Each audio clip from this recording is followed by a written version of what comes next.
This Hamas peace deal is so interesting because it reveals all of the different segments of the right wing. You see Trump now taking a tough on Israel stance, which is not a hard stance to take. All he had to say to Netanyahu is, accept this deal that you know Hamas is not going to accept. Just say that you accept it, and we'll keep sending you aid. And if you don't, then we'll stop sending you aid. Right? That's basically all he said, which is a legitimate tough on Israel stance. And then you see the Israeli right wing breaking from him. They think it's the worst thing ever. Then you get Fox News taking a turn, thinking that the suffering in Gaza is now a material concern, right? But the lives of the hostages still matter, at least, like 1,000 times more. I think like per body than the Palestinian lives, but that's fine. We should end the suffering in Gaza. Maybe it's just the hostage suffering, but here's Mike Waltz. But let me get your take on what has happened here, and if you think there is real momentum, and why would Hamas give up the only leverage that they have, which is these 20 human beings? Well, what a change, what a shift just in the last week that only President Trump, Secretary Rubio, Steve Witkoff and his team could pull off. Just a week ago, you had Macron and the Brits and others recognizing some sort of Palestinian state. I always love it when the person with the most leverage in the world is given credit for using their leverage, of which they have the most in the world. This is what presidents are supposed to do. And why did it take him this long? If he's like, this is some amazing accomplishment, right? In the wake of all of these radical European states recognizing Palestinian sovereignty and human rights. Why? What an accomplishment in the face of that like tsunami of anti-Semitism hurling its way across the Atlantic here. No, this is stupid. He could have done this at any time in the war. Frankly, Joe Biden should have done this. You have to end this. You have to at least accept a framework to end this, or we're going to stop giving you aid. And this is not going to be a successful framework, of course. But at least what was important was that he told Netanyahu, like, you have to accept this, or we're not going to support you anymore. Right? Watch more of this clip here. I don't know. And all the pressure on Israel, and now just a short time later, you have all of the Arab nations, you have Muslim majority countries like Indonesia and Turkey all agreeing to President Trump's plan, a real plan, 20 points put on the table to end the war, free the hostages, rebuild Gaza, and importantly, as we said in the UN today, make sure this never happens again with the disarming of Hamas and the destruction of Hamas. All right, so we got the glazing, and then we got the saying the quiet part out loud, because Mike Waltz is really probably more pro-Israel than Donald Trump is right now. And he wants to express that opinion by saying something that is just false about the peace deal, that Hamas is going to be destroyed. No, actually, one of the parts of the peace deal that was kind of like, why would Netanyahu accept this, was the offering of amnesty to Hamas members, right? Now, is Israel going to respect that? Probably not, because they're probably going to say, oh, the deal said we could only give them amnesty if they were being peaceful, and we have this evidence against them, and we're just going to send in our Mossad people and, ice pick them in the middle of the street, right? That's probably what's going to happen. But Mike Wallace is very much misrepresenting this deal and misrepresenting, what Trump got Netanyahu to agree to, if he's trying to, hype up, Trump's skillful negotiation skills. And really, this divergence between what Trump's supposed position is and a lot of people on the right is growing a lot. Like Trump, I think Trump is pro two-state solution. I don't even know if he understands what a two-state solution is, but I think at this point he is pro two-state solution, just because of the internal MAGA movement against Israel. But then there's the hardliners, too, which are refusing to speak out against him because they're too afraid. They're in a cult, and they have an awful opinion that they don't want to stand up for. And Mike Waltz also holds that opinion.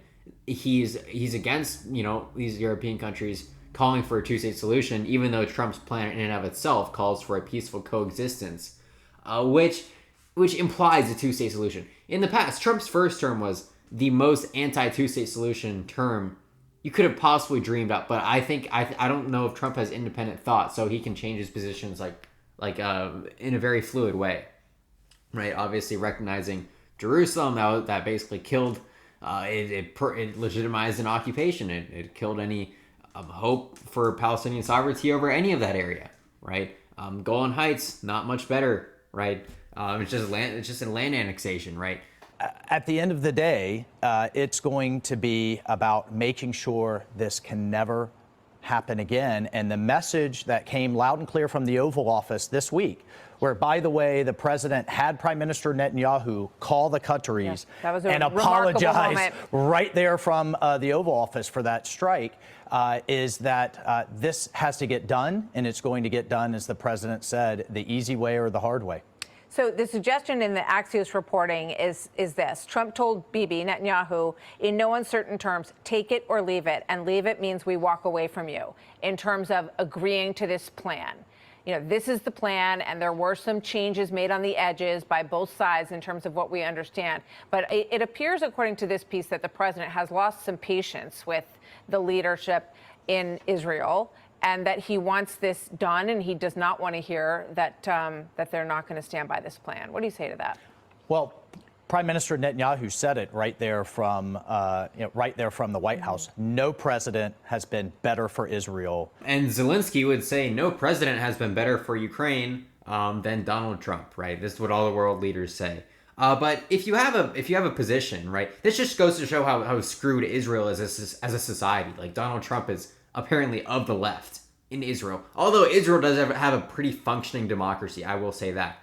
They're not having insurrections over there. They can replace their government whenever they want, really. It might be even a better system than we have. They have much better healthcare than we have. But again, he's not even addressing the point. He's not even taking the position, which is self-evident, that Donald Trump is shifting due to the people he used to call anti-Semitic all the time, the people that Marco Rubio was, revoking the visas of for writing nonviolent essays, right? This is the movement that they have to deal with as an administration. And it has become apparent in Trump's policy. Ever. And certainly in his lifetime, between the recognizing Jerusalem as the capital, the Golan Heights, taking out Iran's nuclear program, and on and on. So certainly President Trump has been good for Israel, unlike any other president. And when he says, look, you've got to swallow some tough pills so that we end this war, we end the suffering, we get the hostages out, I think Prime Minister Netanyahu was wise to listen. Yeah, interesting. I want to play this from President Trump at the UN, sort of scolding the body last week. I actually made a video on that clip if you want to watch it. It's about the 7 wars that he did not end, and he makes up 2 of them. It's a pretty, it's an astonishing clip, to be honest. But Fox News uses the word suffering in relation to Gaza. Now, I don't know if they were using it in relation to the hostages, right? By the way, one point I've always felt like is never made.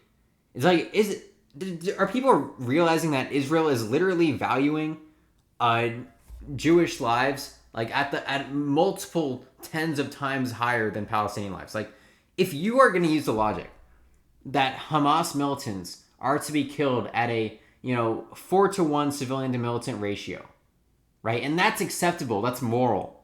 That is what we're working with. Then why wouldn't you bomb the hostages? Right? If you bomb the hostages, there's a bunch of Hamas people guarding them. You're probably going to get better than a 4-to-1 ratio, right? Isn't bombing the hostages more moral than whatever Israel's doing in the rest of Gaza? Because apparently they know where they are. So by not doing that, they are saying that is an Israeli supremacist logic, right? And countries can prioritize their own people over other people. That's not what I'm saying. Like, if Iran kidnaps 5 Egyptians and 5 Israelis, I'm fine with Israel prioritizing the rescue of their hostages, because the Egyptians have a sovereign that they are under the jurisdiction of, and the Egyptians can prioritize their people. But here, Israel is imposing this military operation upon everyone in that region, and is saying innocent lives are for sale at the price of 1 militant. So if that's your logic, then you should bomb the hostages. Otherwise, you're a supremacist, right? I've never seen anyone make that point. Maybe that's a stupid point, and there's a good counterexample and a good counter argument, but I have not thought of it. It's just a good way to show, this society that we all know is very supremacist. The racism in Israel is off the charts. If you just look at You know, there are videos of Israeli boys like hopping on video calls with Palestinians, and they like can't even believe that someone would be a Palestinian and be talking to them. It's like the American South 100 years ago.